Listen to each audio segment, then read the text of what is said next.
Muri yeZimbabwe tinokuchingamidzai zvekare kune chimwe chirongwa pano paZim-Facebook Secrets and Confessions.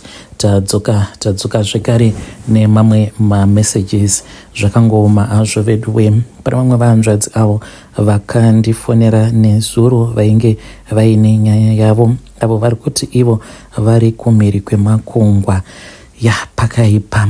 Hanzi makadi zvenyu mukoma, ndinokumbirawo kuti munge muchindiposterawo nyaya yanguwo makavika chitupa changu. Zita rangu muchanditi Ruth. Ndiri mudzimai uye zvekare ndine makore 39 years ekuberekwa. Ndakauyawo kuno handichakuudzei gore randakauya kuno kukumhiri kwemakungwa, uye zvekare mafoni numbers andiri kushandisa ndatokumbirawo umwe munhu asiri muno munyika mandiri ari kune imwe nyika kuti ange achindivhurira imwe WhatsApp because ndine confession yangu yandiinayo. Zvakaitika izvo mukomanashi, zvakaitika apo pandainge ndichiri ne17 years. Ndine vamwe vana vaviri avo vakafa vari mumaoko angu. Vana ava vafa kudaro mukoma, zvakangonzi ainge ari mabhinya, but ndini ndakakonzeresa rufu rwavo. Ndainge ndiri maid kumusha. Takabva kwamutoko ndokubva tachizotanga kugara muHarare mushure mekunge pamba patanga kuita bopoto, because sekuru vedu vainge vaine vakadzi vavo vatatu. Saka gogo nyakubereka vana baba vedu ivo vainge vasinawo kudzidza, uye zvekare vana baba vainge vasinawo kudzidza nekuti gogo vainge vasingadi kuti vana baba vange vachienda kuchikoro. Saka vamwe vakazoti vakwanisa kupedza zvidzidzo zvavo vakazotanga kuita madevelopments pamusha, then ndokubva tachizodzingwa, vana baba vakadzingwa nagogo pamusha, vakanzi vange vachigara kunze kwemusha nekuti pamusha painge paitwa madevelopments, vamwe vadhonzesa magetsi, vanhu vachiita maproject. Saka takabva tachizobva kumusha tikazotanga kugara muHarare. Vabereki vangu vaingewo vava nekamusika kavo vachitowo zvekungoita mapeace job. Sezvo ndainge ndiri musikana mukuru, vabereki vangu vakabva vati ndaifanira kuti ndinge ndichipota ndichivabatsira. Ndakazowanawo peace job ndikabva ndachizotanga kushanda pamba ipapo apo pandainge ndawana peace job. Vanhu vepo vainge vaine mwoyo wakanaka kwazvo, uye zvekare vainge vachindifarira kwazvo. Saka ndakati ndichivashandira vanhu ivavo, vaipota vachienda vachinonohodha, then vobva vandisiyira vana vavo. Vana vavo mukoma vainge vaine musikanzwa.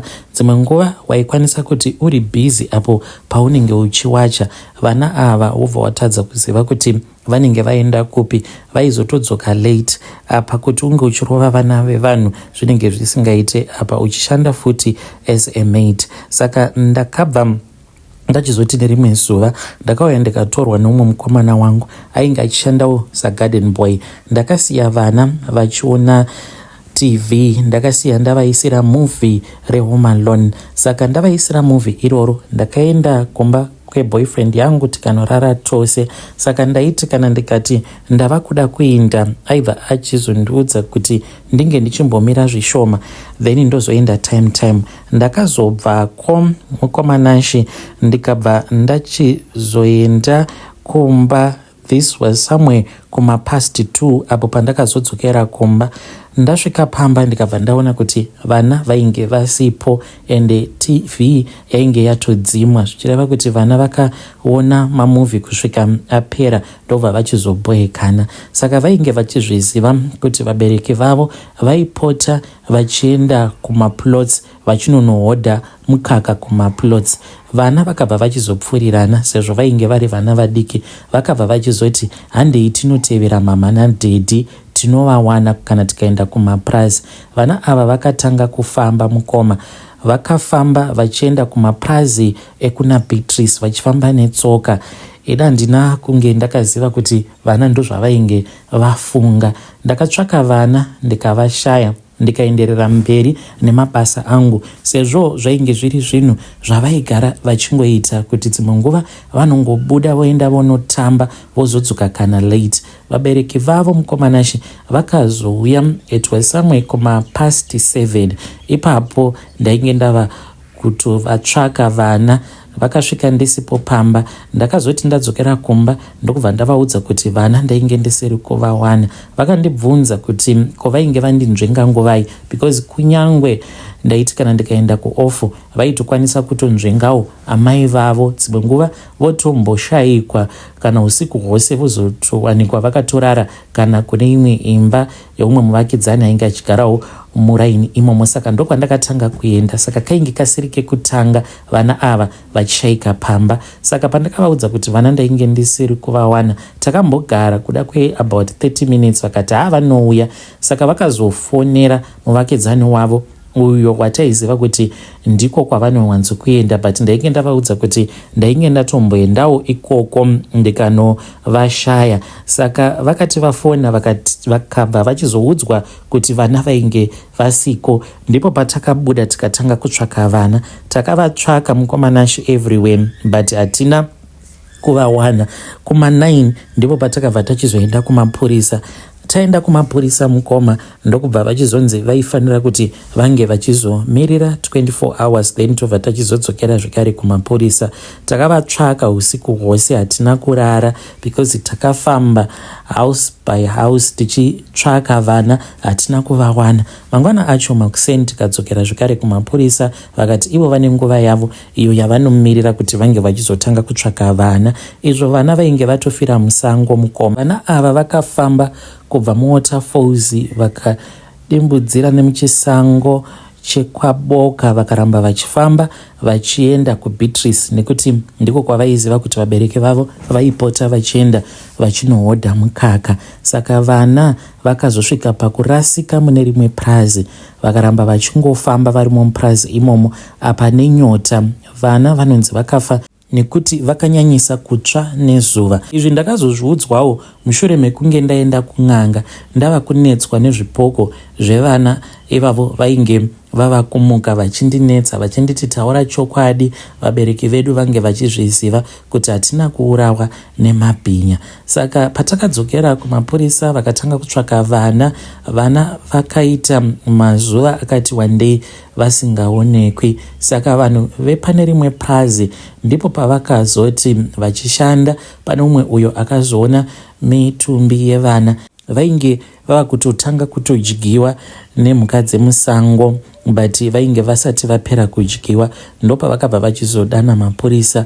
Mapurisa akaendako, mitumbi yevana ikanotorwa. Takazoti taudzwa kuti vana vainge vabatwa vakafa. Mukadzi wandainge ndichishandira akangodonha pasi akafenta.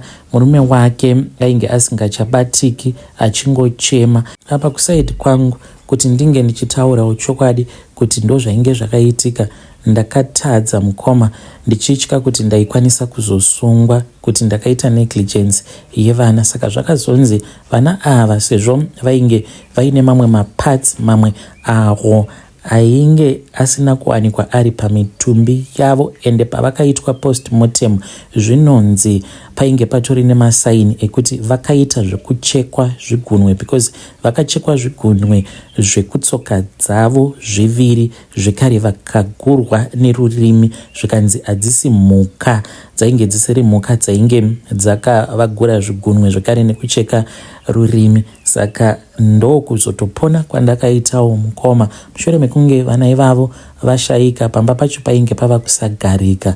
Ndaiti kana ndakagara ndaitongovaona dzimwe nguva vachitamba vari panze. Ndaiti kana ndava kuda kunorara ndaivanzwa vachitamba vari mudining, vobva vati tava kunorara isu nasisi Ruth. Vaingoti kana vakati tava kuenda kunorara nasisi Ruth, mukoma ndaivaona vaipinda muspare bedroom iyo yandaishandisa.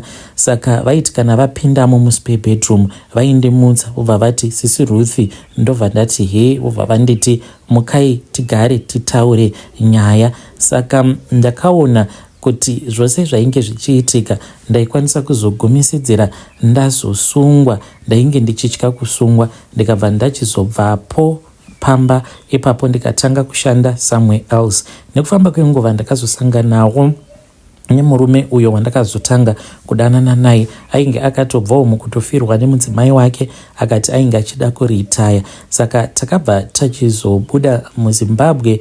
Murume uyu akandiroora mukoma. He was 40 years older than I was panguva yacho iyoyo. Saka akati andiroora tikachata tose ndokubva tachizouya tose kunoku kumhiri kwemakungwa tikaita vana vedu vaviri. Ndiyo secret yangu yandiinayo, but by the time patakazouya kunoku ndainge ndatofamba ndikatoenda kun'anga because ndainge ndisingachakwanisi kana kuita anything. Ndaikwanisa kungofamba ndichitaura ndega, but ndichitaura ndega kudaro ndainge ndichitoona zvipoko zvevana ivavo. Ndopandakazoenda kun'anga ndikazoudzwa kuti vana pavakatevera vabereki vavo vakati vachifamba musango mune prazi iroro umo mavakazofira vakabva vachizorasika vakaramba vachingotenderera varimo mupurazi imomo vasingachazivi kuti vonanga kupi. Saka purazi iroro rainge rakakura uye zvekare rainge risina miti yakawanda. Apa nekugocha kwainge kuchiita zuva vakasvika pakurukutika ndopavakazowanawo muti vakati vava kuenda kunozorora pazasi pemuti iwoyo, but vainge vanyanyisa kurukutika nekuda kwekuti vakatsva kwenguva yakareba vakabva vachizofa nekuda kweheat exhaustion. Ndakapiwa hangu mushonga wekushandisa wandakageza nawo kwegore rose ndichigeza nawo. Ndainge ndava kusavaona vana ivavo. Handizivi zvimwe kuda pandichafa ndichavawanawo vakandimirira. Hamenowo kuti kana zvirizvo zvichazoitika ndichazoitawo sei, asi Mwari vanoziva havo kuti kunyange ndikanzi ndine mhosva, but mhosva ndainge ndisina. Vana ivavo vainge vakajaidzwa, vaikwanisa kungobuda kana usiku. Amai vacho vaiti kana vakanzi nemurume wavo, imi vana ava vamunotendedza vachibuda gedhi usiku wakadai muchiti vari kumboenda kunoona mashamwari avo, ko kana vakatsikwa nemotikari. Saka they were spoiled. Kunyange ini ndaiti kana ndikavaudza kuti musaenda kunotamba, vaitoti kwandiri hausi amai vedu, usada kutinetsa. Semudiki wacho uyo ainge aine 4 years ndiye aitotanga kutondituka achinditi hausi amai vangu. Saka kana ndichida kuenda kunoona mafriends angu ndinokwanisa kungoenda. Munongozivawo upenyu hwevanhu vanenge vachizviita vane mari, vanenge vachingospoila vana vavo. So sometimes ndinozviblema, but dzimwe nguva I don't blame myself. Zvakaitikawo hakuna aitarisira kuti zvainge zvichazoitika. Vedare ndo message iyo yandakatumidzirwa ichibva kuna vanzvadzi vedu. Zvakangooma hazvo vedu we. Strange things indeed they do happen in this world. Let us try to speak with our dear sister comment section ya pakaipa. But ini ndinoona sekunge mune mhosva vahanzvadzi. I think kuti mune mhosva. Meno kuti vedare munozvionawo sei zvamakaita izvi itori mhosva.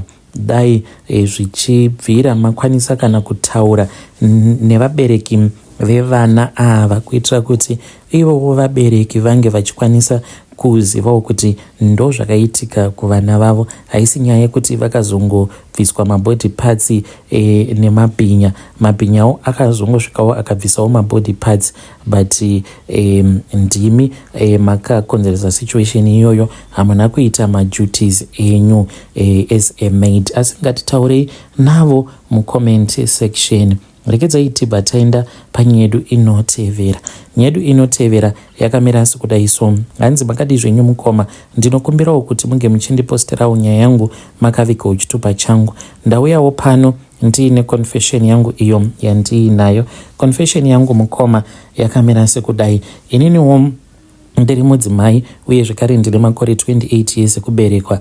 Ndakamboenda kune imwe chechi ndichipinda imwe chechi. Idzi chechi dzava kungonyuka mazuva ano. Ndakazogumisidzira ndava personal assistant waProfet vandisingakwanise kutaura nezita. Pandakazoona ma2 colors avo Prophet, apo pandakazofind out kuti ndainge ndiine pamuviri.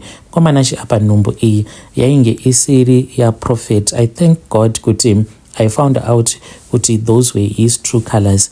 Ndainge ndagara ndiine mukomana wangu uyo ainge ari muno muSouth Africa wandainge ndichidanana naye. Saka akati auya kumba tikarara tose, ainge asingatozvizivi kuti nditoriwo girlfriend raProphet. Ndaizviziva hangu kuti Prophet vane magirlfriends akawanda, but vane kamwe kakukubhilivhisa so zvekuti kana vakakukuchira you just feel like you are the only woman in the world. Saka even though ndainge ndichitozviziva, but ndakasvika pakuvapa moyo wangu wose. This is how we started dating, me and the Prophet.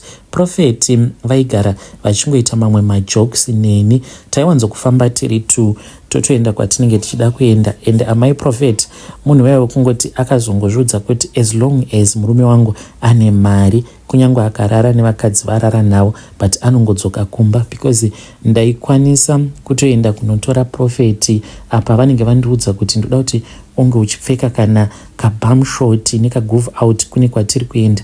Vaingonditarisa so vobva vatosimuka vobva vaenda havo kubedroom kwavo. Apa Prophet nekuda kwemari handizivi kuti vane narcissism here, nekuti havatombopi mudzimai wavo ruremekedzo. Mukomanashi ndaisvika pamba pamai Prophet ndakapfeka dzimwe hembe dzekuti kana ndega ndaitonyara kana kuburuka mumotikari votondifonera vobva vanditi you are taking too long. Ndopinda mumba ndotovaona vakatogara nemudzimai wavo apa almost looking naked, vobva vatonditi gara apa, there is something that I need to finish. Amai Prophet vaizongosimuka votoenda zvavo kubedroom kwavo. I don't know how that woman is managing to survive, but she is going through a lot. Mukoma, I saw it personally. Ndikati I don't wish to be this woman, kunyange zvichinzi bhegi riripo. So taibva tachizoenda kunzvimbo dzemafaro tichinakidzwa nerudo. Saka mutemo wavo from day one vakandiudza kuti ivo havaiti zvekurara nevakadzi vachishandisirana butiro. Unotomeka sure kuti vakutesta, and kana vakutesta munotoita yeke. Saka takangotanga kungoita yeke from day one. I then found out kuti I was pregnant. Ndakafara mukoma, ndakafara but ndikasuwa at the same time. Ndainge ndisingazivi kuti nhumbu yainge iri yaProphet kana kuti yainge iri yemukomana wangu. Vakasvika pakundiitisa DNA utsinye hwakadaro mukomanashi, even madoctors achiti it is very dangerous kuitisa mwana DNA anenge asati azvarwa, but vakati he wanted to know kuti mwana iyeye ainge ari wavo here kana kuti ainge ari mwana wandainge ndakapiwa neboyfriend yangu. But tasvikapo seipapo mukomanashi ndakamboidya mari yechurch, name hidden, musazotaura zita rechechi. Ndaita kupiwa mari zvimwe zvekuti ndaingoti kana ndikafunga kuda chandinenge ndichida votondiudza kuti pane munhu achauya kuzondipa mari, ndotoya ndobva ndatopiwa mari, vakanditengera imba zvisingatozivikanwi nemurume wangu kuti ndine imba yangu iyo yandakatotengerwa naProphet. Saka Prophet ndavaudza kuti ndainge ndiine pamoveri apa ndaitya, because I know the history hangu. Zvinhu zvandaiita ndichingoriska, but history ndaitoiziva zvekutodaro. Vakatsamwa mukomanashi, vakapopota. I still remember that day we were in a hotel tiri kuVic Falls pandakavaudza kuti I was pregnant. Saka vainge vachinwa mvura, vaiva nechimwe chiwater bottle chavo chavainge vakabata chiri chiglass bottle. He smashed that glass bottle into the TV. He ended up paying for the damages of the TV zvavainge vakonzeresa, simply because I had told him kuti I was pregnant. Vakanditi pregnant, how can you be pregnant? Uri fuza remunhu, ndakakuudza kuti enda unobayiwa uku kana kuiswa jadel. How could you be so stupid? Mukoma vaiti vakafamba vakauya pandainge ndakagara pabed, obva vanditi I'll destroy that beautiful face. Ukashaya murume achakuroora iwewe, uri kahuri, uri kapenzi nhaika. Mukoma ndakatanga kuchema, vakazonditi sorry, I never meant all those words that I said. Ndikabva ndati I was not sure kuti nhumbu ndeyako, I was just telling you, but we can wait for the child to be born, then we can have a DNA. Vakaseka mukoma vachirova maoko avo, but vainge vakapfumba zvibhakera, vakanditi you are crazy, wait for what, we're going to have a DNA. Takaenda kuna private doctor wavo vakatoudzwa kutoti there is a great possibility yekuti mwana kana akaitwa DNA anokwanisa kuzobuda akakanganisika kana kuti panokwanisa kuitika miscarriage. I looked at him ndikati, so you mean kuti you really do not care kana mwana uyu kunyange zvikanzi azobuda akaremara? Vakangonditarisa vakangoseka zvavo vakadzungudza musoro vakanditi, uri drama queen naika, ndokubva vanyarara. Kwamanashi ndakaitwa DNA when I was pregnant, mwana akabuda achinzi ainge asiri wavo. Vakatura befu vakati thanks God, vakatonyarara ndokubva vatanga kuyeredza misodzi. Zvakandinetsa, vakandipa mari. I still remember the day when he gave me money. This was after vamboya kuno kusouth, saka vakaita shopping dzavo. Vainge vaine imwe foni yavainge vakatengera mudzimai wavo mushopu inonzi Hi-Fi Corp kana muchiiziva. Saka inenge ine kabhegi, vaiva nekabhegi kavainge vainako kered, ndoma vakaisa mari yavakandipa. Mari iyoyo vakanditi ndisaiverenga, ndozoiverenga after 3 days. Ndichizoiverenga mukoma, it was $9,000 yavakandipa yesori.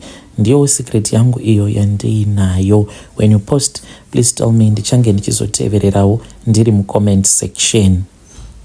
Hey, vedare ndo message iyo yandakatumidzirwa ichibva kuna ichibva kuna vanzvadzi vedu. Zvakangoma hazvo vedu we. Strange things indeed they do happen in this world. Pakaipa.